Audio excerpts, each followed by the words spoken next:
চলুন শুরু করি। প্রথমে 2 কাপ আটা ও হাফ কাপ ময়দা নিয়ে নিয়েছি। এর মধ্যে সামান্য ঘি, একটা ডিম ও লবণ দিয়ে ভালো করে মিশিয়ে নেব।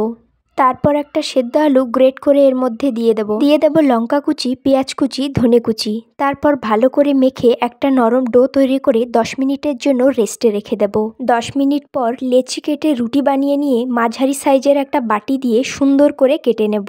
যেহেতু এখানে 2টা রুটি একসঙ্গে ব্যবহার হবে তার জন্যই কেটে নিলাম। এরপর রুটিটার উপর দিয়ে দেব চিজ। তারপর উপর থেকে আরও একটা রুটি দিয়ে ভালো করে হাতের সাহায্যে চাপা দিয়ে সামান্য করে বেলে নেব। তারপর ফ্রাই প্যানে হালকা তেল দিয়ে মিডিয়াম ফ্লেমে ভালো করে ভেজে নেব। তাহলেই রেডি আমাদের আজকের রেসিপি মুখরুচি কুলচা। যেমনই দেখতে লোভনীয় তেমনই স্বাদে গন্ধে ভরপুর। এমন মজার মজার রেসিপি পেতে তাসরিনাস কিচেন চ্যানেলটি সাবস্ক্রাইব করে পাশে থাকবেন। ভিডিও ভালো লাগলে লাইক, কমেন্ট ও শেয়ার করতে ভুলবেন না। টাটা।